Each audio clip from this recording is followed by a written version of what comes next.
Because we're not born good writers, we're not born good artists, we're not born good software developers. The joy in a thing is learning how to do it and improving and embracing it and feeling the joy of accomplishment of doing that. And if we just use AI to generate things, we rob ourselves of that fundamentally great joy in life. And what kind of sad, beige, generic lives we end up living if we never get any joy from creating anything and we never get any joy from consuming anything. We're just kind of fumbling through a really grey world, and it becomes just this dystopian hellscape of blandness.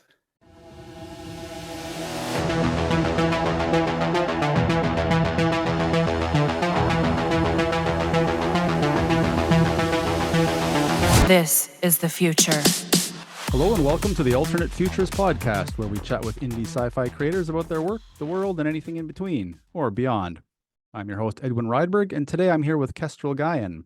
Kestral's body of work includes young adult novels, nonfiction essays, poetry collections, plays, screenplays, and audio dramas, all exploring emotional complexity, grief, memory, hidden systems, and the ways people transform or are transformed. Whether crafting speculative fiction or sharply satirical theater, Kestral writes with clarity, tenderness, and a refusal to flatten the contradictions of being alive. Kestral's characters are often outsiders, observers, or soft disruptors, the sort who change the world not through force, but through persistence, wit, and quiet resistance. Hi, Kestral. Thanks for joining me today. Hi, Edwin. It's great to be here.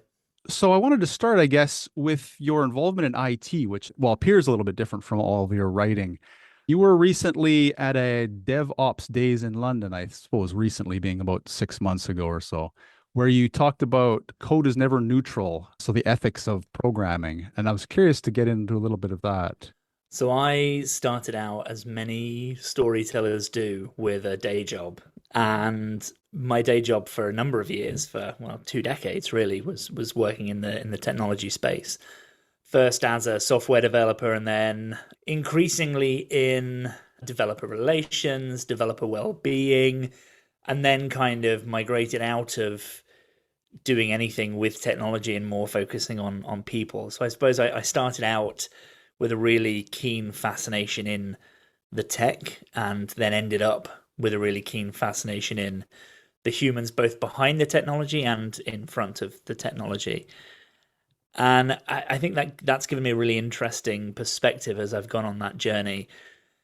I worked for a big multinational software company. I also I left that to help found a startup or two. Spent some time out in Silicon Valley, out in San Francisco. Spent some time in Seattle, in kind of the real heartland of software. And I have also then worked within kind of developer communities in the UK, in Germany, in France, and in the US. And I suppose there were two things that always really struck me. One of them was developers rarely get to write the piece of software that they really want to write, because there are so many competing priorities from managers, funders, and investors that seem to maybe take focus or take priority away from the craft that a lot of really good software developers want to do. And then often the needs of the user get obfuscated away through so many different lenses. And when you're looking at, you walk into a software development office and there's a board up of tickets and issues and people working on different things, and you think, well, where's the human being in that? Where's the user in that? Somewhere in those kind of thoughts, this idea that nobody's looking after the mental health of the developer and nobody's looking after the mental health of the user started to occur to me. And I think that's when I really started looking at the ethics of the situation as a whole. Is the code that people are writing going to enable positive things or negative things, or net negative things in the world? Technology is a tool, but how has the tool been written? What are its features? What does it do? How is it sold? What's the motivation behind it? All of those things are really important questions to start asking. So when it gets to something like the talk I gave 6 months ago, which was really all about reminding people that there's a small p political motivation behind every piece of software, really, because it has to enable different groups of users to use it. You can make no assumptions about who your user is, what pronouns they use, what titles they have, simple things like contact forms. When you start to think from a data collection perspective rather than a human perspective, you're then saying, well, I'm going to have a few tick boxes here because it's easier on our database, but you're then creating almost a hostile environment for that. So there's a real balance to weigh up. And, you can look at that through the lens of data collection. You can look at that through the lens of self-driving cars and how are they tested and what are the pressures being put on those being deployed perhaps too soon. And then, of course, there's a much wider discussion around the current trend of quote-unquote AI kind of smarter chatbots and things like that, which is a much bigger conversation. But it's something that's always interested me. And I think, from the early days of it being my job. Yeah, I think we'll get into AI shortly as well. You seem to have had several lifetimes worth of IT experience. I guess we'll start with your experience in the US, especially in Silicon Valley and I guess the Silicon Valley of the North. Did you work in the UK in IT as well? And if so, was there a major contrast between the way they approach, or is it that the American companies are all over here and it's more or less the same environment? It's a bit of both. So I think I have worked for some UK companies as well, but most of the companies I've worked for, even when I was working based in the UK, were US headquartered companies. And I think there is a difference. There's this kind of the phrase of drinking the Kool-Aid is a kind of a commonly known phrase, but it has this kind of deeper meaning behind it, and it highlights a real cultural difference between the UK and the US, I think, in that in the UK, there's a bit more cynicism towards just everything in life in general, really. But I mean, that kind of comes across in your day-to-day life and your day-to-day work. But in technology, there's an incredible kind of Americanism to the technology industry as a whole. And so even UK-based companies, but especially those US headquartered ones, even if you're working in the UK, are very kind of, this is your brand, this is your life, you live it, you breathe it, you become an evangelist for it, you wear the socks, you get the tattoo, you're all in with this. And the first big company I worked for is a very, very big multinational software company that may or may not have once made an animated paperclip. And I remember going to an all-hands meeting. I was working for a team based in the UK, but I was out in Seattle, and we were there with the CEO at the time, and he was conducting this meeting with an almost religious fervor. And, he's there and he's waving his fists in the air and he's going, it's all about developers, it's all about the software. And it's kind of so rapturous, and you get swept up in that, you get caught up in it. It's difficult not to. And I think that in many ways is quite dangerous, because it does create some really, really efficient, really passionate workers who will absolutely align behind a manager's vision. But is that what you need to do to create good software for real human people that is ethical, that is open, that is accessible, that meets a user's needs? And I would argue perhaps not. Yeah, yeah. Do you think that evangelism is kind of a Steve Jobs carryover? They're all trying to sort of mimic that kind of thing. I think possibly there was a time that technology evangelist or developer evangelist was a job title that people had. I think now it's more called developer relations, which I think is a much more accessible and a much less loaded term. But it's the same great taste, just with less sugar. It's very much the same idea. And I think people like Steve Jobs had a very, very clear idea of, it's not about the technology, it's about how you market it. There were 100 MP3 players on the market before the iPod, and they all talked about, 512 megabytes and USB-C and these transfer rates. And Steve comes along and says, 1,000 songs in your pocket. Suddenly everyone gets it and wants an MP3 player, and they buy the iPod. Yeah. There's something about that positioning of making something just connect with people on an emotional level that I think is very, very prevalent within technology. And I think that's where that kind of spate of evangelism job titles came from. You're there to get people on board. You're there to, it's essentially a cult, and you're there with the punch bowl saying, drink, come on.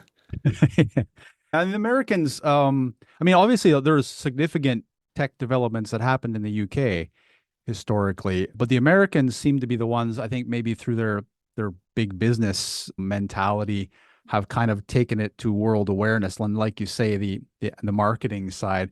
I'm wondering, because obviously we're in a major geopolitical change up in the world this period, with China rising and trying to challenge as well, and who knows how that's going to go.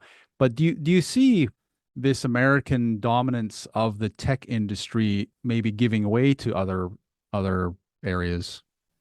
I think so. And I think everything has its cycles, and everything gets played out and then, has to kind of reinvent itself. And that's no bad thing. But I think what we have seen is an acceleration of pace. And I think we get this in all different walks of life. I think this is why people can't focus on a video for more than 30 seconds, and why we're struggling to get people to read long form academic essays and things. It's because there's an immediacy to life, and it's increasing massively. I remember being able to go a year or 2 years or 3 years without an operating system update on my computer, and it was fine. In the old days. And now, of course, yes, there are security updates, but also, the liquid glass on my screen changes hue every 6 months because some developer in Cupertino decided it needed to. And I think that pace has come about through the last kind of 20 or 30 years of tech development. It's grown and grown and grown, but it's not going anywhere. And so even if that shift moves away from the US and to places like China, there's a huge focus in China on speed, but also on cost. And so in China, the focus isn't, as it was 20 years ago in the US, of, sell it high and get people hooked. It's sell it as cheap as possible and push as many units as we can. Right. But the speed is still there. And I think that creates a kind of sense of urgency in people where they upgrade their devices far more quickly than they ever would have before.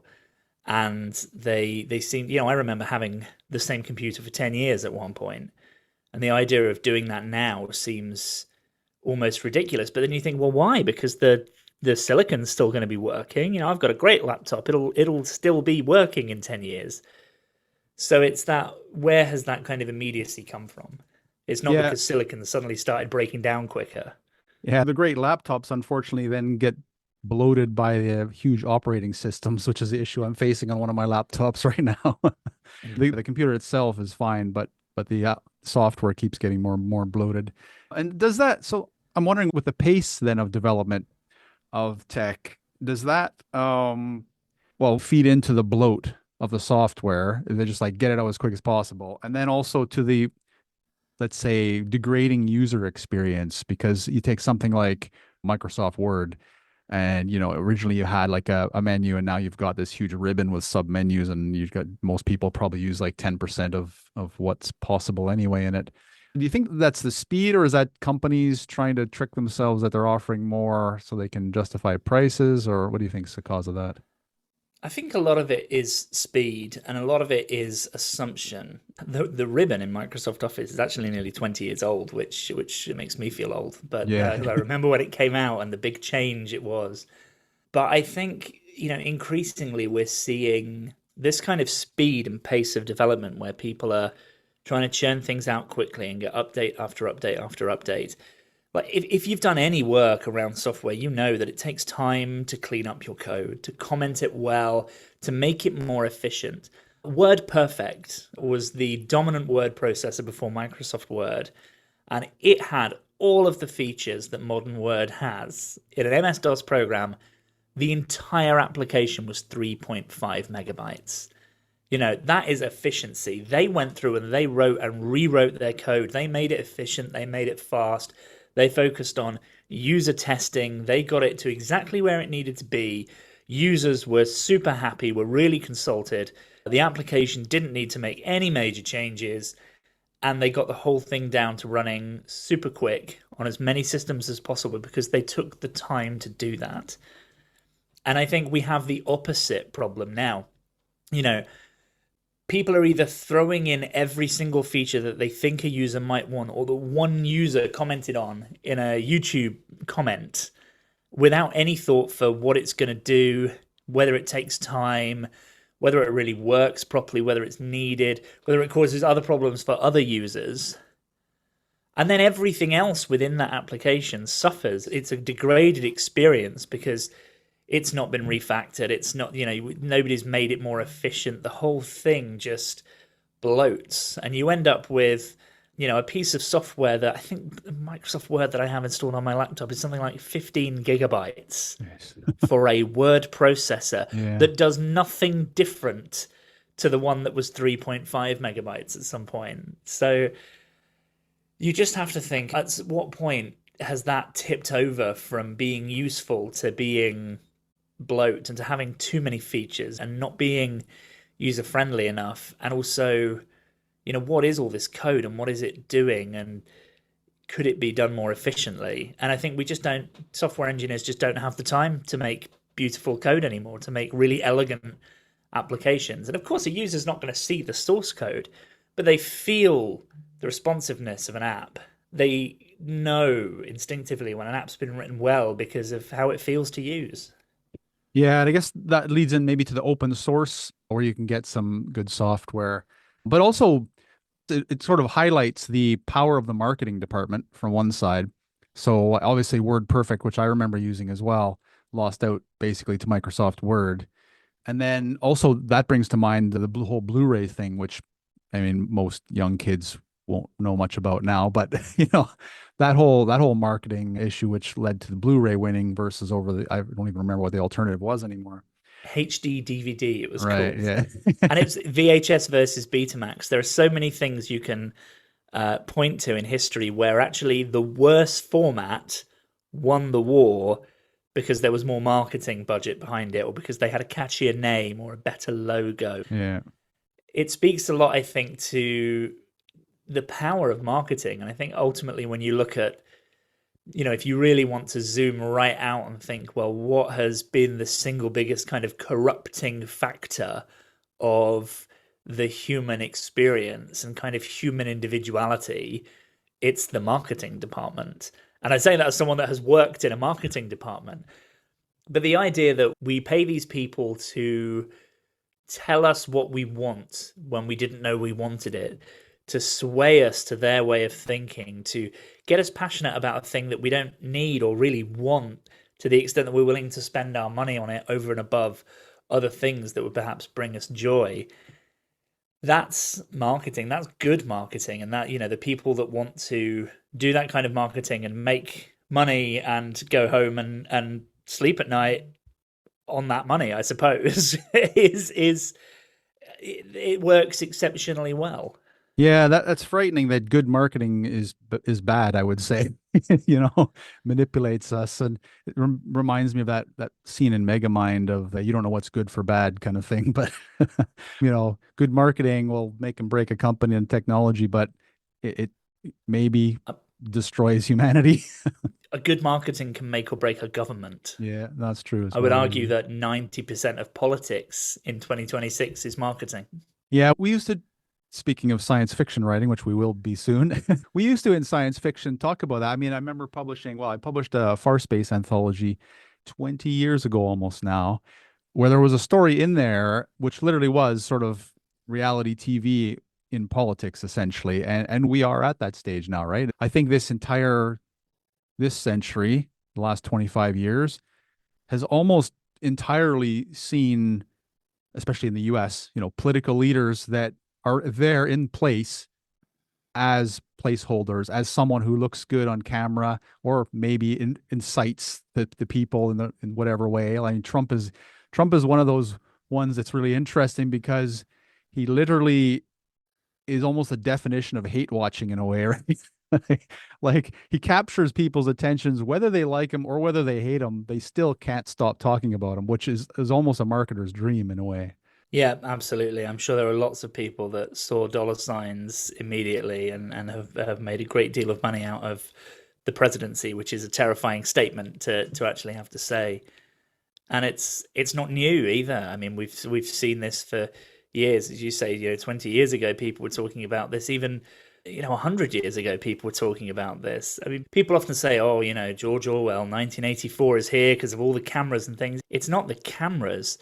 When you really read 1984 and you look at the way that people are just led to fervently believe these things that they're being told because the media narratives are all being controlled. Yeah. And this was always this thing. And we were always at war with these people. We were always friends with these people. You had it wrong. And then you look at, what's happening with Iran right now, and you think this is life imitating art. Yeah, it's completely frightening and frustrating. Like you say, the most frightening part of 1984 was the psychological part, the 2 + 2 = 5 type thing. And like you say, we almost seem to be entering a world now where we are almost feels intentionally recreating 1984. We've always hated these people. We're always at war with them. And then all of a sudden we're aligned with them. I was thinking, interestingly, with regarding the World Cup, which is on right now at the time of recording. When we get upset at Russia, let's say, and we go to war with Russia, we ban them from everything. Like, we don't interact with them. They're kicked out of the Olympics. They're kicked out of the World Cup. We're at war, or we were recently at war with Iran. And yeah, we don't, other countries we don't treat that way typically. We do sanction them at times. That's true. But Iran is in the World Cup right now. We haven't booted them out. So it does feel like we pick and choose who we're going to treat in which way. I don't know. You have any thoughts on that? Well, I think Russia's really interesting because unlike Iran, Russia and the US were fairly firm allies until they weren't. And that was Right. that was a change on a dime around the Second World War. And you've got this allyship between countries like the UK, France, Germany, the USSR as it was at the time, and they were allies, they were friends, they were working together. And a lot of the press and the media was all about this, solidarity between all these countries fighting the fascists back and all of that kind of thing. And then, the Second World War was looking like it was taking a turn in one way, and then the USSR were doing some things that maybe other people didn't quite agree with. And so suddenly it was this switch between these are the good guys to these are the bad guys. So unlike with Iran, where the narrative has always been kind of different and hostile, this is a really different culture to us, and this is really, we don't really understand. And so sometimes they're our enemies and sometimes we just kind of put up with them. With Russia, the US and the UK and other countries had to go very quickly from ally to enemy. And the only way to do that is by trying to paint them a completely different color. And so you've gone from here are our friends to here are our enemies. And within a week, you suddenly have to fabricate news. You suddenly have to incite that hatred because you've spent years telling the general public that they're our friends. And I think that's the difference. And still now that's the difference because that ethos has carried over. We can't treat Russia in the same way that we treat Iran or Iraq or other countries, Pakistan, other countries that have had kind of military situations with the US and the UK because we didn't have to paint them bad. We could let people make their own minds up about them and kind of drip feed slowly. With Russia, we had to really quickly change people's minds, and the marketing team did their job well. Yeah, I guess with some of the other countries like Iran as well, we did make some of what they became as well through various. So we're trying to unmake it maybe now, or I don't know what. It's a complex situation, but so I guess we had a bit of a hand in that as well. Whereas maybe Russia we feel dumped by Russia or something. I don't know. One, and I think, Russia has found success in spite of us. And I think that's always going to sting. When you want someone to be the enemy, you want them to need you. So you can say, okay, well, we're enemies, but we're going to help you and maybe we'll become friends. That's a really easy narrative. But we were friends, then we were enemies, and then you kept doing well. So it's not you, it's me. And that's a really hard thing to try and reconcile, I think. Yeah. I'm no military strategist and I'm no politician, but again, I think it really does a lot of this come down to marketing. And if you just open a marketing playbook and then kind of look at it side by side with how the politics has gone recently, there's so much similarity. Yeah, it almost feels like that's one of the careers that's guaranteed to have a future regardless of the world. I don't know. It's marketing, but I wanted Yes. to sort of segue between tech and into writing through AI because I've noticed on your website you do have fairly strong thoughts on the use of AI specifically in writing, and you're part of a group, I think, or signed on to some kind of collective that's opposing AI in writing. And I wonder if you could sort of walk us through that. Yeah, so I love sci-fi.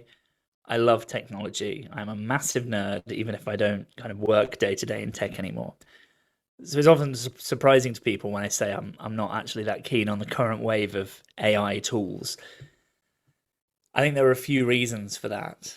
One of them is that it's not really AI. It's artificial, sure, but it's not intelligence. It is a wolf in sheep's clothing. We are being very easily convinced by something that has been made to talk like a human that it is intelligent. But when you look at the technology behind these things, it is a language model, it is a prediction engine, it is a huge corpus of all of the data that we have been spewing onto the internet since its inception. And it takes those things and it cuts it up and it predicts what we want the answer to a question to be and gives it to us. It is a giant machine to give us answers that make us happy. It is in itself a massive marketing engine. It is not a source of truth. It is not a source of reasoning. It is not a source of intelligence. And it can absolutely echo back to people the right things that resonate in the right way that help them to affect positive change in their lives or to go on and do things or reason things out in the same way that talking to yourself in the car or in a mirror can do sometimes. The issues, I think, may far outweigh the positives, which is why I'm against it. I'm in no way sat here saying AI is evil because AI is a tool. It's a piece of technology that's been developed. It's not bad or good, it just is. But we have been sold a kind of half lying, half regurgitating back to us the rest of humanity chatbot as a kind of soothsayer and as a kind of magic bullet. And that leads to quite a lot of really delusional thinking with people.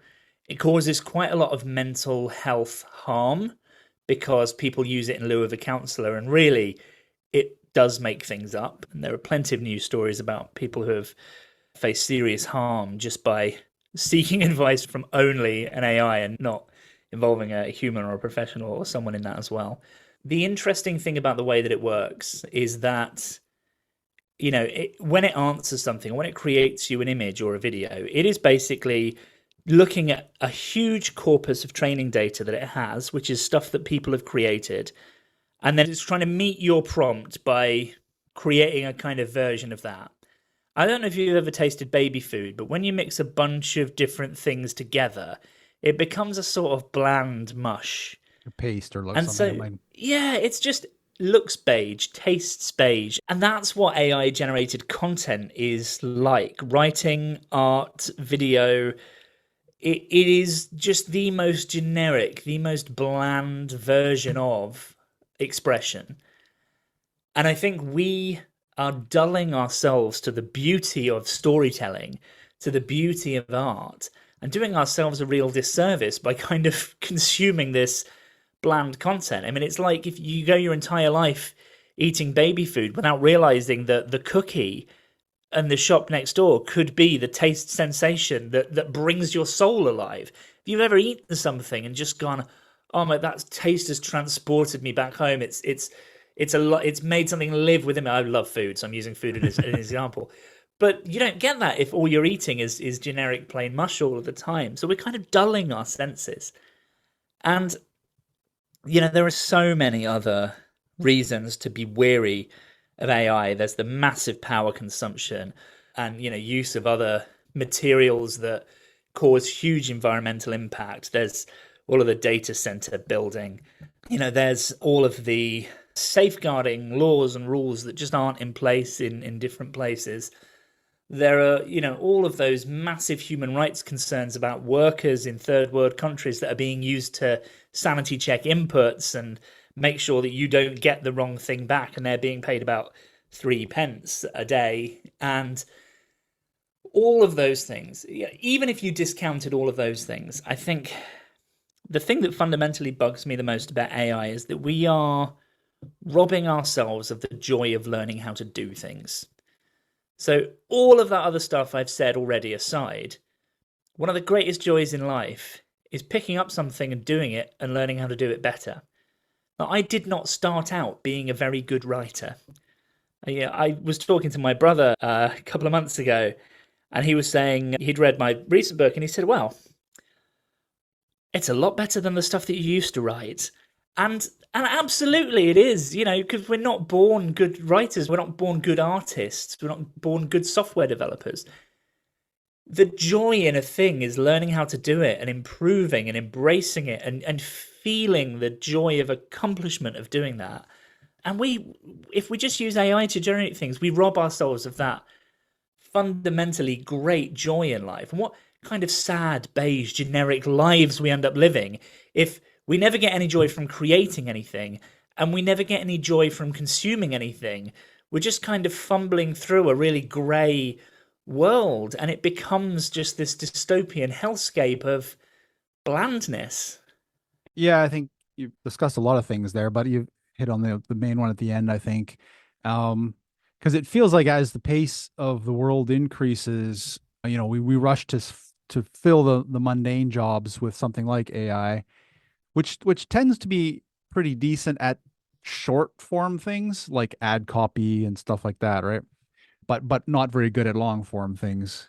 And I do wonder if, for example, my daughter's generation, so she's just leaving high school, so heading to university. And I do feel that her generation, there's kind of a mix, right? Because they're facing this AI wave with regards to jobs, uncertainty regarding that. But then also there's maybe a bit of a pushback, right? Because like you say, we're in this sort of very fast world where we don't want to take the time to learn things. And some of her generation definitely, I think there was a show on BBC or CBBC or whatever it was, become epic at anything in 5 minutes, right? And you're like, what kind of message did that teach kids? Oh, if you can't learn something to a amazing level in 5 minutes, you're not very good. Like that's a terrible message. And so I think, and I maybe hope there's a bit of pushback on this, A, because they need to fight for their jobs, but B, because they may hopefully regain that joy of discovery and the pursuit of learning something. Do you see any evidence that there might be a pushback? Yes, it's small, but it's there. And I think, increasingly I see people talking about being weary of AI, people who are worried about the privacy concerns, and rightly, a lot of things start out with privacy. People who have perhaps seen people uploading information about their children or things like that to AI, and you think, well, actually, what's happening with that data? Where's it going? So people are getting a bit more cautious, which is nice. But I think I'm seeing pockets of kind of beautiful resistance all over the place, whether it's people talking about spending more time offline and going and growing their own food or learning how to do something completely non-computery like upholstery or knitting or crocheting. But this whole movement I'm seeing of people saying do bad art, do bad writing. You don't need to be good at something to enjoy it. You don't have to be a violin prodigy to love getting a violin out and playing it every now and then. You don't have to be a good singer to want to sing. You don't even have to sing in tune. You don't have to be a good writer to pick up a pen and just write something. If it's just for you or for your friends, enjoy it. Enjoy being bad at stuff. Don't feel like joy has to come from the learning. And there are some really encouraging communities that I've seen popping up online of people who are kind of harking for I wouldn't say the old days, but for the simpler ways of taking things at a slower pace and, doing things deliberately that aren't as polished. There's the whole movement online called the Tildaverse, which is also known as kind of the old web or the small web. And people who are deliberately making websites and art and music that is more simple. They're just opening up Notepad and creating super simple HTML pages every bit as informative as a swanky WordPress website, but it loads in 5 seconds and it works on a device from 30 years ago if you really want to dig one out of the loft. And people are sharing those kind of things with pride. And I love that people are getting together to do that. I'm going to the Electromagnetic Field Festival in the UK in July, and that's sort of 4,000 people getting together in a field. Nerds, creators, writers, artists, just kind of getting together and doing stuff for 4 days and sharing what they're doing, running workshops on their passion projects and cooking the food and sharing it with everyone else. And it's just really nice that these communities are popping up and people are kind of resisting this ultra fast, ultra processed way of life.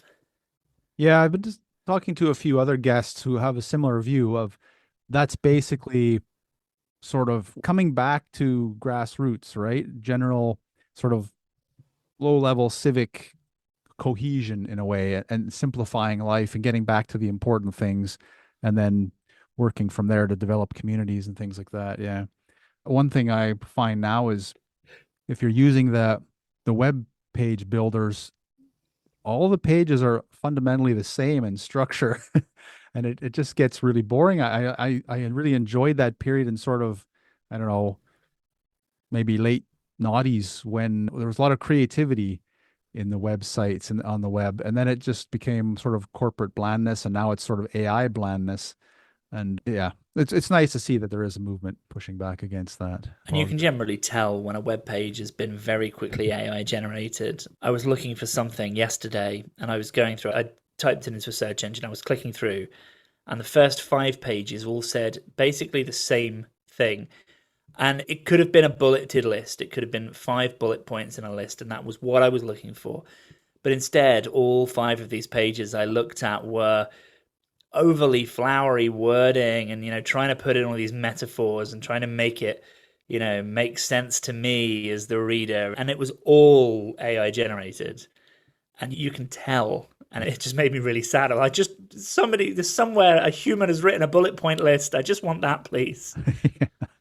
Yeah, that's actually reminding me of those recipe pages where you have to go down all the way to the bottom to actually get the recipe because they want to tell you a whole story of the dish. So as you mentioned, you weren't always a master writer. So so when did you start writing, and what inspired you to start writing? Well, writing has always been there in the background, but at some point it stopped being the hobby and started being the mainstay. So, when did I start writing? Really, I was about 5. I loved just stealing bits of scrap paper from the printer and getting crayons, and I would sit underneath the dining room table. And I don't know where I learned this word, but as a 5-year-old, I proudly proclaimed that I was writing my autobiography, which is a bold thing for a 5-year-old to assume they've got enough content to fill. But it was essentially a diary. I would write a couple of pages every day about what I'd been doing, and it was in crayon, and I was 5, so it was terrible. But there were pictures. I'd draw clocks and all sorts of things, and I'd just talk about my day and my life. And I think that scratched a real itch in me from an early age of wanting to kind of process what was going on inside me by putting it on a page. And I think that evolved in me as I grew. I got really into writing poetry after studying it at school. Poems for me seemed like a great way of trying to process what was going on in the world around me. I'm neurodiverse, and so sometimes the world doesn't make a lot of sense, and you've got to kind of put on a face and do your coping mechanism so that you're behaving in an acceptable way, but there's still processing that needs to be done. And so I would often use poetry as a way to kind of process the world around me and be like, okay, what is this? How is this working? What conclusions am I coming to? And do it in a kind of really structured poetic form was nice. And in amongst that, I kind of found a joy of storytelling as well. This idea that not only could I understand the world I was living in, but I could build entire new ones. And I could do that with as little as 1 sentence or as much as 500 words. And that world could have a whole different set of rules, or it could have a whole different set of people in it. And I was in charge of that, and I could kind of make it make the sense that I wanted it to make. The more I did that and the more I kind of started sharing, I tentatively, as a kind of teenager, shared bits and pieces of fiction writing on the early internet. I had a live journal back in the day. So, kind of late 90s, I would share scraps and tidbits of writing online and got some encouraging words from people, also some discouraging words from people. It's the internet. You Yeah, of see both course. sides always. But I just found that even if the worlds I was building or the sense I was trying to make of the world I was in resonated with just one other person, there was a fundamental sense of completion and of kind of grounding in that act, in that kind of transaction that was, almost addictive. It was almost a bit of a dopamine hit. Like, I've written something and someone's read it, and even just a tiny bit, it moved the needle on their day, their emotions, how they saw the world. And I was kind of hooked from there. And over the years, I kept doing more and more of it until it really got to the point where I couldn't keep it in a small box anymore. I just needed to expand the space it had in my life. Yeah, it's interesting to think back to the 90s style web as well, isn't it? And the beginning of the web logs, I guess, which became blogs. Yeah, poetry. I don't write much poetry, well, almost any poetry anymore. I wrote a little bit in when I was in university, and yeah, it's a great way to process emotions and interpret what's going on in your world. Yeah. But I was wondering with the your 5-year-old stories, that almost feels like an aesthetic that's becoming popular again now. You could probably even create a like a publish a story in that aesthetic. It would be interesting to have a look at. I think I would owe 5-year-old me quite a lot of like ice cream sundaes if I managed to actually sell a story that they had written. But yeah, I think it is interesting to look back on and to see, I suppose, just the honesty of it, because I didn't know. I was approaching it at that point without any kind of preconception of this is what a book should look like, this is what a story should look like, this is what form is. I'd barely been to school at that point in my life. So everything was just my unfiltered view of the world going onto a piece of paper. And I think I will never be able to fully capture that again, because everything that I write now goes through the lens of, does this make sense? What is the narrative? Does there continuity? I'm a sci-fi fan. Of course I love continuity. And so I'm always thinking about those things. But 5-year-old me was just thinking about, this is in my brain and it needs to be on that sheet of paper. And there's beauty in that I don't think I'll ever be able to recapture. Yeah, I was gonna say hashtag no filter. Yeah, Yes. it's that simplicity. You do look back and you're like, I miss that lack of, yeah, because everything is run through that editor now, that structural I'm an autistic filter. adult. It's Yeah. hashtag all the filters. That's how we survive. So you also write audio dramas amongst your other writing. So I know that you were involved in a podcast called The Cat in the Flat. I don't know if that what where that fell within your audio drama writing, whether that was the beginning or later on. I wonder if you could sort of just guys tell us what's involved in writing audio dramas and how does that differ from maybe writing a novel? So The Cat in the Flat was, rather than a podcast, it was a discrete audio drama that had one series. It did end on a cliffhanger. There were 12 episodes, so it was very kind of, it was defined as a series and as a story. I love audio. I love radio. I always have. Since I was little, my older brother, he's 5 years older than me, he wanted nothing more than to be a radio presenter for a lot of his life. And he achieved that, and he did that for a really long time. He teaches now, which is absolutely wonderful as well. But there was something about that passion that I saw in him to create radio. And the fact that I then saw him do it, he had this dream and he went off and did it. And then there was me, kind of this teenager, this young teenager who could tune in my radio and hear my brother. And I didn't really like the kind of shows that he was doing because it wasn't really aimed at me as the target audience. But there was just something amazing about being like, I remember playing radio station with my brother. I remember him having this dream, and now suddenly there he is, and I can tune in and hear the fulfillment of that dream. And so I think I just developed this inane love of audio as a format and of radio. I got really into podcasts when they first hit the scene because it was kind of radio on demand. It was the kind of TiVo of the radio world, really. Here were all these creators, and you could just subscribe to stuff and listen to them on the train or whatever. And I think something that stuck out to me in the early days of podcasts, where you had some people who were sat chatting like we are, but then you also had some incredibly well produced audio dramas that reminded me of the old radio plays the radio stations did more of before they became quite so commercial. And I'd always wanted to do something like that. So for about 12 years, I hosted a podcast called The Geekly Chronicles that was every other week. And we did it as a live radio show that was then turned into a podcast episode. But in the live radio show, we were licensed to play music as well that was edited out of the podcast. And we had guests, and there were three of us that presented it. And it was basically just a nerd culture podcast. And we did 6 seasons of it over 12 years. And we did an episode every other week. And we had breaks in between the series. And it was an amazing thing to do. And it was a lot of fun. But it was kind of, that was more of a chat show, which I loved. I love a chat show. But there was something in me that I like writing for the stage. I like writing for the page. I'd love to write something that was really, really predicated on people having to listen.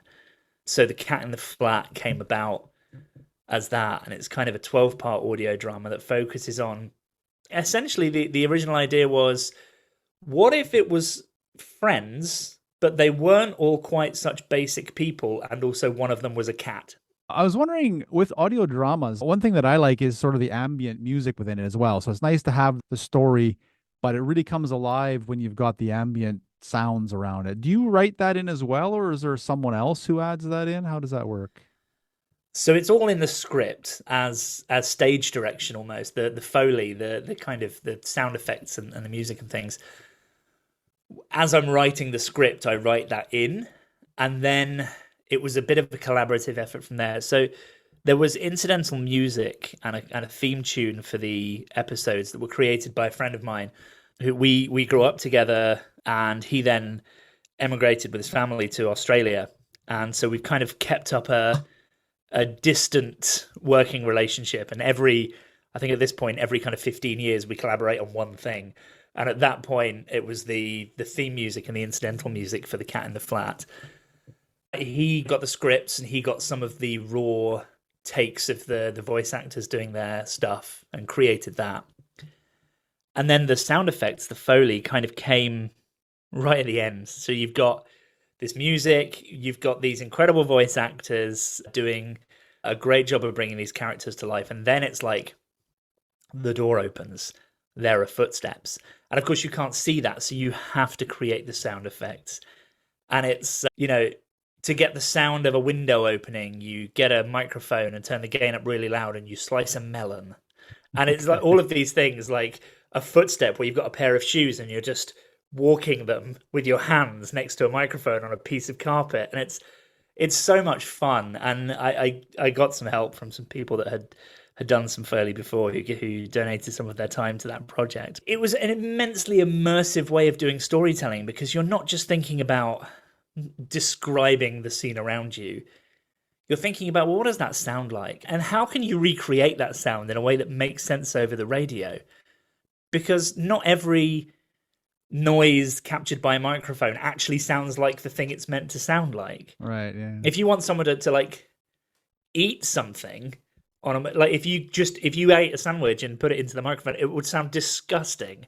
So you actually have to like come up with, you get like a bag of broken biscuits, and you scrunch it in front of the microphone, and that gives a really different sound that's not quite so gross, but does make you think of someone eating. And there's a weird kind of science and art behind it that was just so much fun to work with. Yeah, it sounds fun. I've seen some of that for movies in the background. It looks quite fun and creative as well, finding, ways to create those sounds, like you say, that sound realistic. Have you worked mostly with independents doing audio dramas? Have you looked at, I don't know if you're interested, working with groups like, because there's more of them now. Audible's doing a lot of audio dramas now, and then groups like Sound Booth Theater, I think, are doing some as well. Have you looked into working with any of them or mostly independents? So far, I have mostly worked with independents. I'm very open to working with anyone on an audio drama. If you're listening, get in touch. I love the medium of audio and I would love to do more of it. I have obviously only a finite amount of time in my life. And for the last couple of years, I've been in the run up to this new series of books that started with the first book being released in February this year. And there are 3 more in that series. Oh. So there's a chunk of work that I'm doing right now and a couple of other projects on the side. I would love to spend a bit more time doing audio drama once I've wrapped up some of the work on this series. And that series, that's the Boy from Elsewhere series? The Boy from Elsewhere is the first book in the Reality Quake series. And it's a 4-book saga that is all kind of based around the same or similar characters.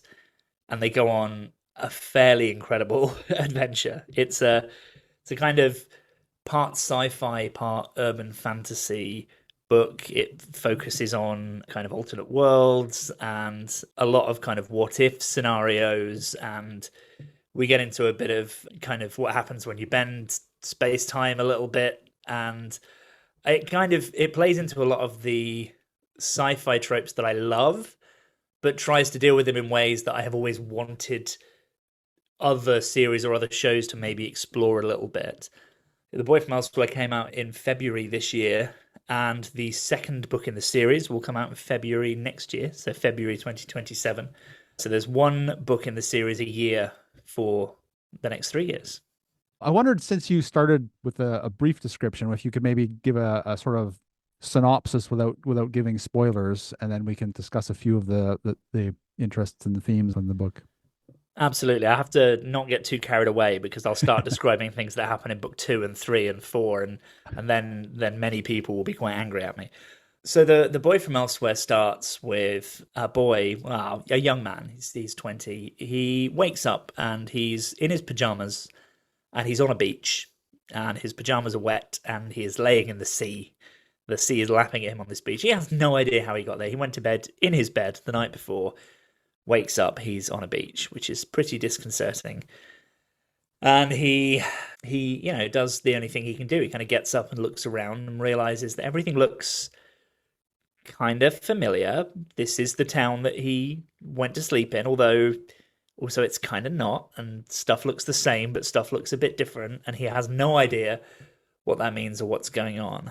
He ends up meeting, the first person he meets after waking up on the beach is this guy called David, who is our sort of everyman of the book, I suppose, at the start. He doesn't believe the world is particularly fantastic. He's had a bit of a rough time of it, but he's decided that he needs to get out of the rut that he's stuck in, and he wants to just kind of say yes to any opportunity that comes along. And he made a promise to himself that the first sign of an adventure, he would be like, "Yep, I'm there. I'm gonna run with this and see what happens with it." So he ends up meeting Joshua, the boy that had woken up on the beach, and kind of says, "Okay, I'll help you.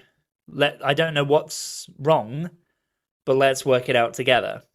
And that, I think,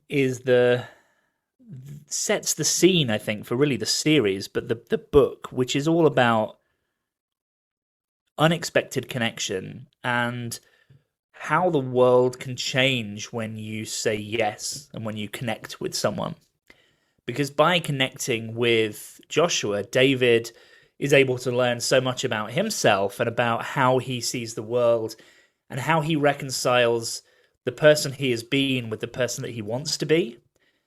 Joshua is then able to find enough solid ground to work out what's actually going on with waking up on a beach in a strange place that's maybe strange and maybe not strange. And through the people they meet, the friends they make, the family they choose to interact with and talk to, and kind of the team they build around them, they're able to really kind of fathom out and get to the bottom of what's going on with Joshua. And it turns out it's far older than we think on the surface. And actually, all of this is pulling on threads that have been in place for hundreds of years, and this one isolated incident that has brought together the right people at the right time is suddenly able to kind of pick apart this centuries old narrative, and they realize that actually this is a bad time and that things are about to happen that are not going to be fantastic for the world or for the universe, and they're the only ones that see that, and they have to decide whether they're going to just let that be or if they're going to step in and try and save the world. I hope this is not too much of a spoiler. It feels like I would describe it as sort of Da Vinci Code meets Sliders in a way. I don't know Oh, if that feels I'm so reasonable. glad you mentioned Sliders because so few people have watched that series and I absolutely adore it. Yeah, so it's taken inspiration from a lot of different places and a lot of different things I've loved. And I love an underdog sci-fi series like Sliders.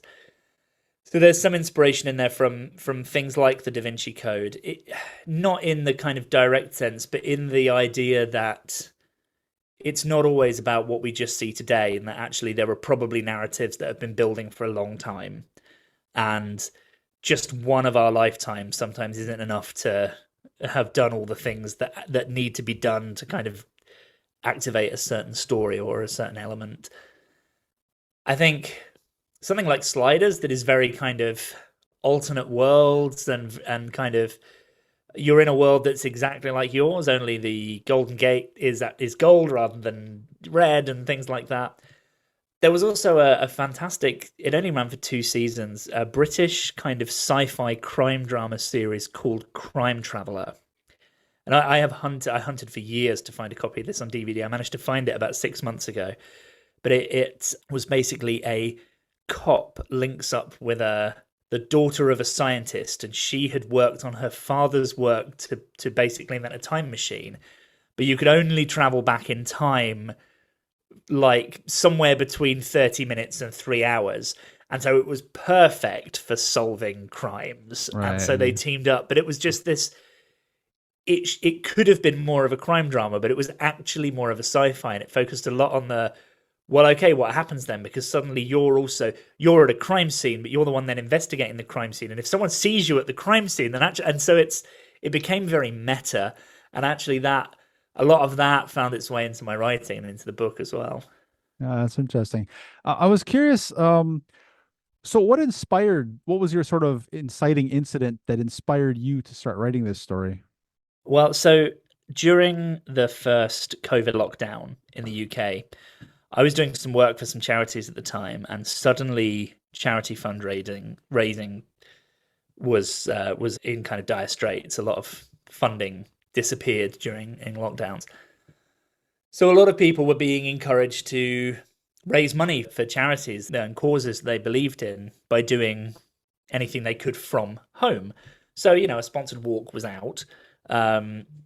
I love the idea of a sponsored 24 hours go to a restaurant and all you can eat for 24 hours and see how much you can eat. But alas, it was lockdown. I couldn't gorge myself. And a lot of people were turning to Twitch and playing video games. And I'm not very good at video games. I can play Sonic the Hedgehog and I can play Civilization, and neither of those are very interesting to watch because I don't speedrun them or anything. I'm a very casual gamer. What I like to do is write.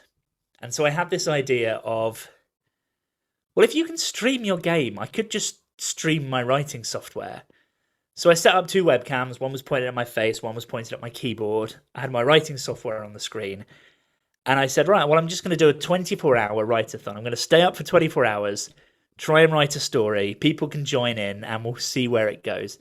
It ended up being 26 hours long because at one point somebody donated a bunch of money if I committed to doing 2 more hours. And I ended up writing 26,000 words in 26 hours. It was unhinged and largely unreadable. It was terrible, particularly towards the end when I was heavily caffeinated and very tired. But the kernel of the story that became The Boy from Elsewhere started there in that kind of writing challenge for charity. I had the kind of core idea in my head for a long time that I wanted to write a story about someone who wakes up on a beach and they're from another world. And that was the very simple core kernel of the story. That was what I started the challenge with. A lot of the development around characters and locations and things like that were really collaborative during this live stream. And not many of those things actually made it into the final story. Like the location changed, character names changed, all of that. But that developmental process was really important to the original story.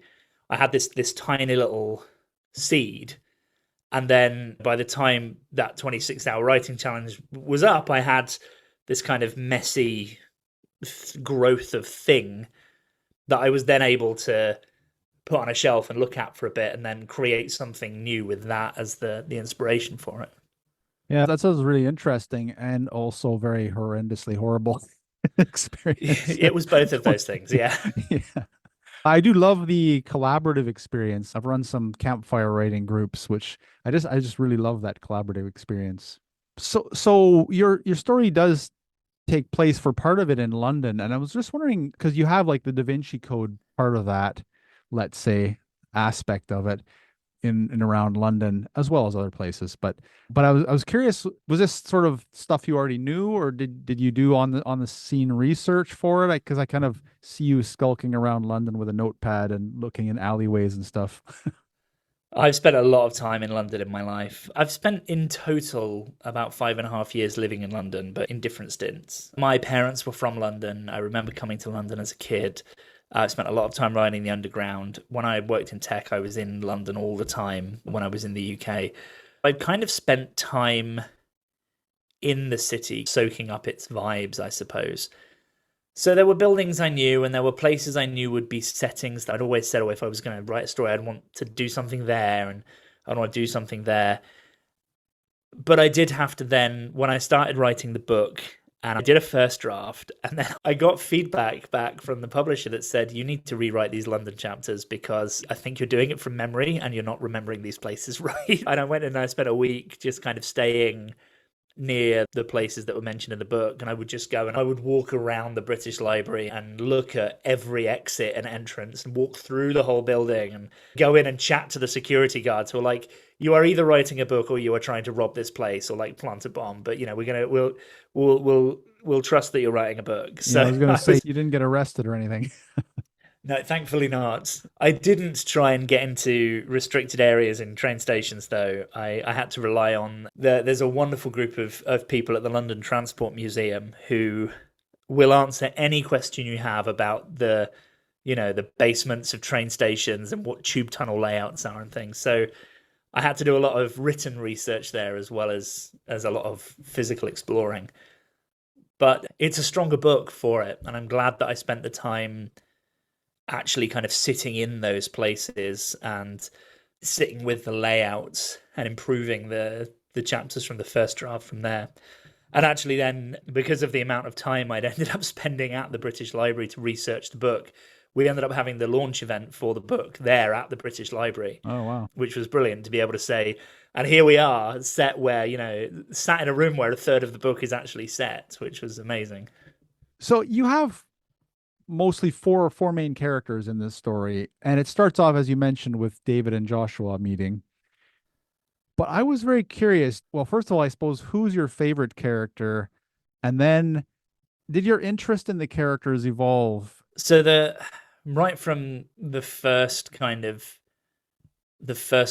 of The Boy From Elsewhere, this was always going to be more than one book. So I kind of knew which characters would be in all four of the books and which of them would get kind of more face time in book one than perhaps some of the others. Book one is obviously a lot of scene setting, as you would expect when you're kind of introducing a new universe for the first time. And so that had a massive impact on what we see from what characters and how we kind of set up a lot of the stuff that then gets addressed or dealt with in future books. I get asked all the time whether I've got a favorite character or not. And of course, I can't necessarily say that I have a favorite character, but it's Jace. What I thought, to be honest. I've created a character in Jace that is cooler than I will ever be, and is someone that would never want to be my friend because I'm not cool enough. And I'm kind of in awe of that. Like, if I saw Jace walking down the street, I'd be like, wow, that is a very cool person that I know that I have no chance of ever being friends with. And it's really interesting to create a character like that because I do have to get to know her and I do have to kind of write her and be really. You share this kind of deep level of intimacy with every character that you write because you're creating their entire internal and external narrative. But I know that Jace wouldn't necessarily like me because I'm far too boring for Jace in my kind of day to day.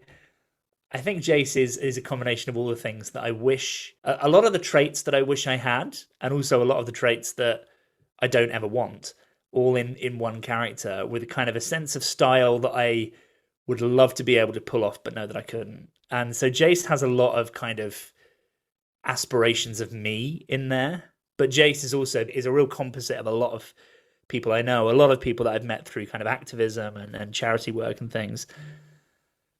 And I think she's such an interesting character because she has depth and layers, and she has spent a long time before this story starts understanding who she is and being confident in that.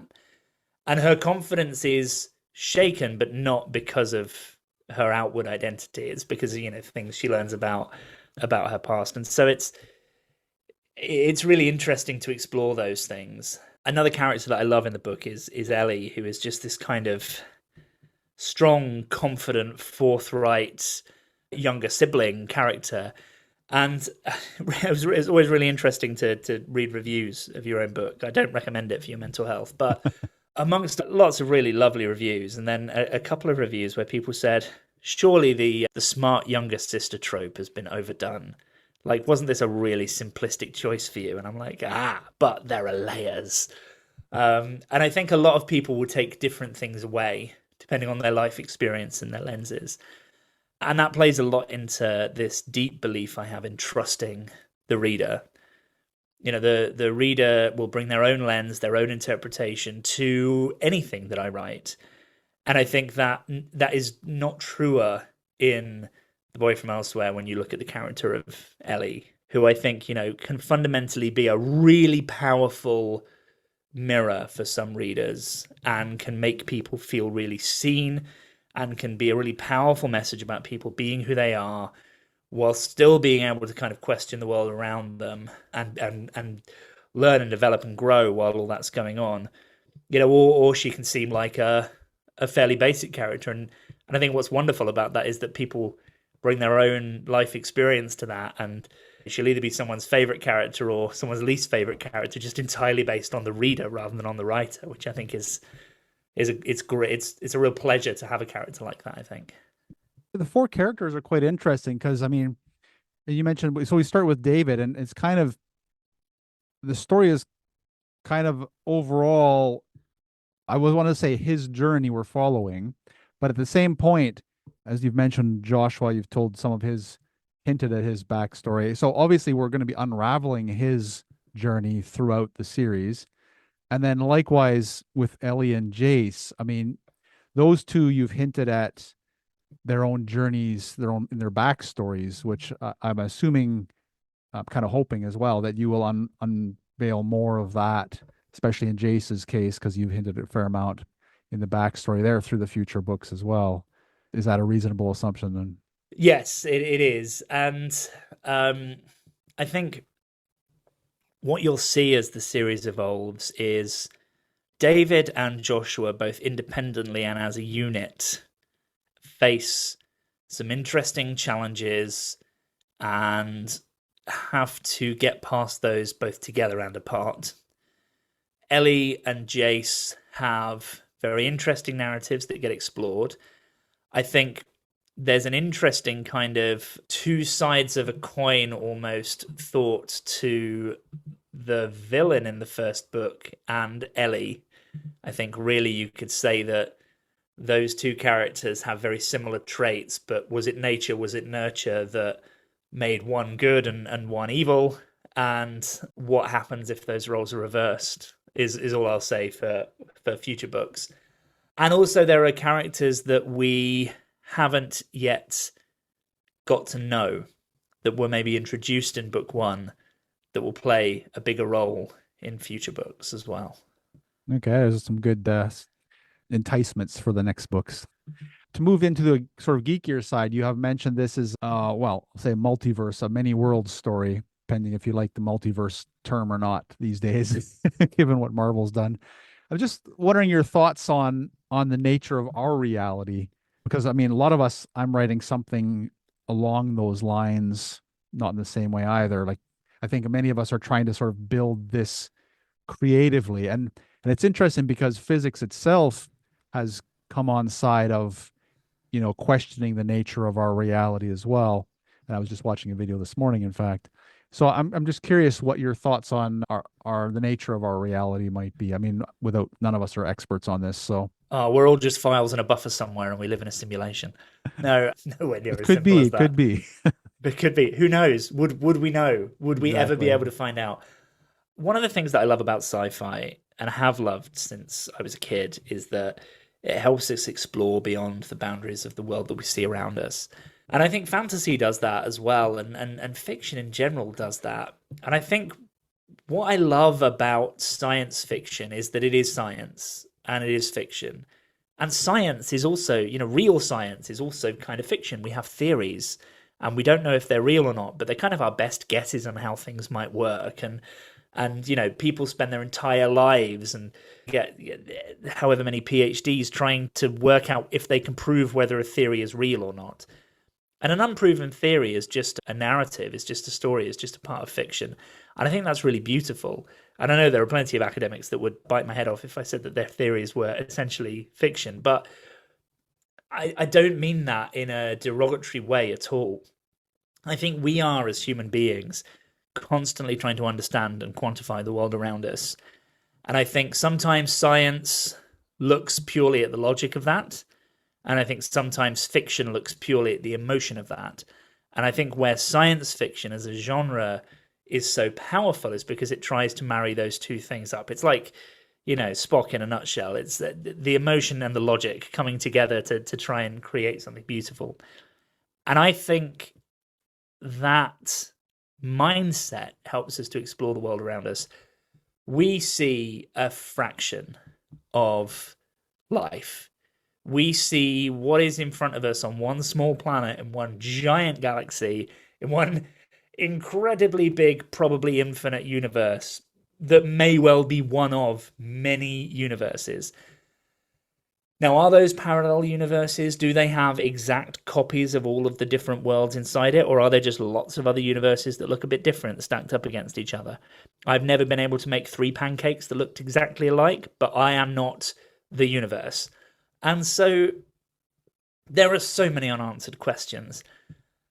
But in with that is so much possibility and so much joy and wonder and beauty. And I think embracing that in science is brilliant because it helps you to imagine different possibilities, and then embracing that creatively and really looking at bringing that to bear through the world of fiction is limitless because we don't know, and we can make our best guesses and we can apply the scientific method and we can come up with things that seem reasonable, but we don't know until we know. And even when we know, do we really know everything? And I think there's a wonderful balance to find in being comfortable with not knowing and making guesses, and then knowing how much is enough to know. Like, at what point am I comfortable and confident with something because I know enough about it? And I've gone on a bit of a ramble there, but I just think it's such a fundamental joy of life to just embrace not knowing, but use that as a creative tool to project what could be. To explore the what if in science fiction, isn't it? Absolutely. So on that note of not knowing and speculating, I'm going to lead you into the big questions then. And so without going into spoilers, your story does feature characters of alternative genders.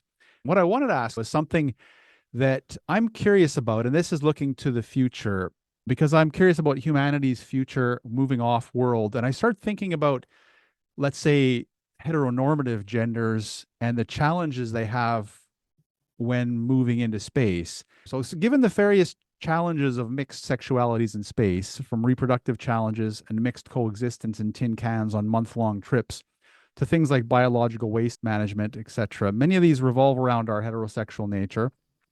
So, how do you think our concept and expression of gender might change or be changed to meet these challenges? I think with a lot of things, humans love putting things in boxes, right? Because that's a really easy way to organize our lives when they are very regimented. And, we live on a small planet with finite resources. We have, as to our current state of human development, found great success in putting things in boxes and keeping them there. It has created a vastly ordered society, for better or for worse. But I think the fundamental human experience is more fluid than that. If you look kind of hundreds, thousands of years into the past, there is an incredible amount more fluidity in the way that people express things like gender and sexual preference and orientation that I think we've not so much lost, but in a way kind of forgotten about or kind of tidied away. Because in order to grow on this planet in this particular way, in the way that we have through industrialization and everything, putting things in boxes works. And I think it doesn't when it comes to what do we do if we're sending, groups of people out to explore the universe and suddenly we're all over the place and everywhere. And I think we will discover, it may well not be in my lifetime, but as we start to head out towards the stars, I think there will be a great rediscovering of our resilience and our fluidity as human beings, because we need that. Fluidity is adaptability, and adaptability helps us to survive. Someone who can be what they want to be and what they need to be in different situations and circumstances is brilliant. And people who can find love and companionship in ways that work for them, whilst also acknowledging biological imperatives, that's a level of fluidity that I think a lot of people in the past have had. You even look at the Roman Empire and pirates and things like that, fantastic accounts in history of incredible fluidity around multiple partners and partners of different genders and gender expressions and things. And I think ultimately it's going to be about how we meet both our imperative needs to grow and survive as a species and our very human needs for love and connection and companionship as we go out and explore the universe. So I think we will become infinitely less hung up on boxes and rediscover the kind of adaptability and fluidity of the human experience as we get out there and explore the stars. Yeah, that's interesting. So one thing that's we're facing right now, and it's not specifically due to alternative genders, but obviously that factors in, is the birth rate challenge. And this is something that's almost never talked about in sci-fi. And when we go out and let's say we have all these challenges, it's something I'm interested in because few people talk about it, is how do you think we will adapt in that way? And I have mentioned on one other episode a strange idea that I've had. So which I'll bring up after you give me your thoughts. But I'm curious, like, because obviously if we surgically transition, for example, that part more or less negates reproduction at our current level of technology, not necessarily in the future. But even without that, we are facing declining birth rates due to changes in our perspectives and things like that. How do we face this? Is it going to be purely technology driven? Do we need artificial wombs, in vitro fertilization? Do we have surrogate women giving birth? We pay them by the government. How do you think that'll play out? I mean, there's obviously terrible directions that could go and Brave New World type stuff, or maybe there's something better. I don't know. I mean, I think a lot of the technology around those things, while rudimentary and in its infancy, does exist today. Yeah, IVF babies happen all the time. Surrogate mothers are a thing that happens all the time, and not just for people who are in kind of non-heteronormative or cis-heteronormative relationships. I mean, they happen when people have challenges in conceiving and things like that, which is an increasing factor in declining birth rates. And I think there are probably a number of as yet to be fully understood factors in that will perhaps not be factors if we clean up our way of living. And, I wonder quite how many microplastics are floating around in my system, whether that has an impact on We're half fertility and plastic by things this like point. that. Well, indeed. But so I think there's a real combination of things. And I think ultimately, there's always, like the conversation with AI, things like IVF and surrogacy, and even, artificial wombs and womb transplants that have already been mooted. Those are tools, and it's how they are used that becomes either, a force for good or a force for evil. And I think ultimately, as long as we are using the technology available to us in conjunction with trying to understand the wider scale of the problem, like why is fertility decreasing? Is that something to do with our environment, the way that we've lived?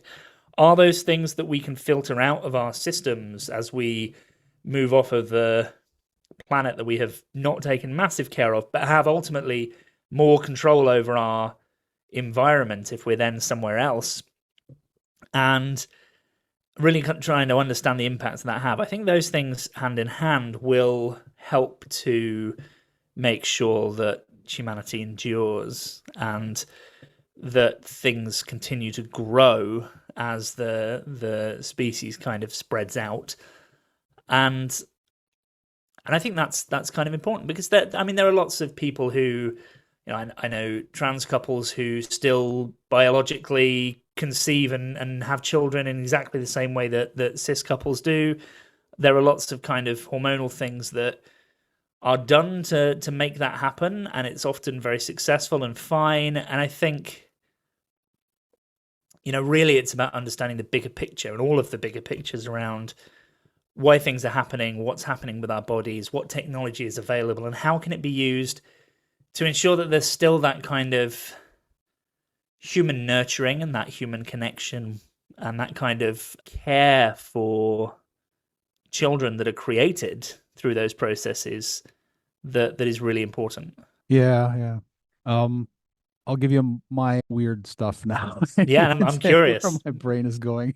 Because one of the things I hear a lot from certain perspectives is with regards to women, you have the challenge in the workplace, right? So there's the difficulty with having a child while you're trying to develop a career, for example. So I'm thinking along the lines of, okay, well, how can we essentially, the way I frame it is women carry the overwhelming physical burden of childbirth. And I think that's pretty much obvious. And so, how do you change that? How do you modify that? How do you equalize it? And so, what I mentioned before was one thing is if we engineered ourselves so that we laid eggs instead of gestating the baby for 9 months, and then took those eggs, now we hybridize it with technology. You take that and you put it into an artificial womb, which then, however that would work, who knows? So this is a very out there sci-fi kind of crazy thinking, which maybe people will think I'm absolutely insane for even suggesting, but it's something that seems to me that is not beyond the realm of possibility and reality, maybe. Like thinking also on other planets and stuff like that as well. But does that I make mean, me the insane, or egg. is that No, well, the egg is hardier. It is a much safer way of having babies than what humans do. I mean, what humans do is difficult and tiresome and soft and easily breakable. An egg is I know that you can crack them, but they're pretty hard wearing. If you imagine a world where eggs are fertilized and laid, and then you can have an incubator in your quarters for 9 months, and it's there and it's incubating away, and then boom, you've got a child, and you've got support with raising it, because it takes a village to raise a child, and you happen to be on a starship, you've got a village around you, and brilliant. But then someone's not physically out of action for yeah, kind of exactly. 6 of the 9 months. Yeah, that's exactly what I was thinking. Yeah. It's not a Um, bad idea. yeah, well, we'll see. We'll see if anyone finds value in that, I suppose. It is one of my more out there ideas that I don't think I've heard anyone else say. So, I'm reminded of the little episode of Short Treks that came out a few years ago that explained the origin of the Tribble. Essentially, a mad Federation scientist took these very slowly reproducing creatures and genetically modified them and didn't really know what he was doing because he was an idiot, and thus created this menace of these little fairy creatures that are essentially born pregnant. So maybe we should be very careful when we're editing our genome for that. That is a good general statement. Yes. However, whatever we decide to edit, we Take have to be care when you're careful. editing your Yes. genes. Exactly. Yes. So on that note, we're about out of time. It's been great chatting with you. It's been a lot of fun. Thank you. Before you go, perhaps you could, remind us again of when your books are due out. Let us know sort of if you're working on anything new or if you're still working on those ones, and where we might find you online, and if you'll be at any upcoming events. So you can find me online at kestr.al. That's my name with a dot before the AL. Tap that into a web browser, it'll take you to my website. That's got all my socials and books and things on it. I like to just use my name. It makes life easier. I am currently working on the next book in the series. So obviously The Boy from Elsewhere came out in February 2026. And the next book in the series, title to be revealed soon, will be out in February 2027. I'm giving a talk at the Electromagnetic Field Festival in late July on how storytelling can save the world. And I will be at the Wigtown Book Festival, which is Scotland's biggest lit fest, in October this year. So hopefully I'll see some listeners there. Excellent. Kestral Gaian, thank you so much for joining me today. Thanks for having me. And thank you for listening. Information and links related to this and all episodes are available at alternatefutures.co.uk. I'm also over at Substack under Alternate Futures, where I post articles on science fiction, socio-technological issues, and futurism. You can subscribe for free or sign up for a paid account if you'd like to support the podcast. If you've enjoyed this episode, why not share it with friends, writers, and other sci-fi fans you know? And if there are any indie sci-fi creators you'd like to see featured, send me a message at podcast@alternatefutures.co.uk. Once again, I'd like to thank you for listening, and I hope you'll join me on the next episode. This is the future.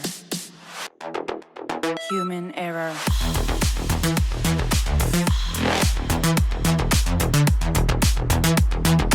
Evolution.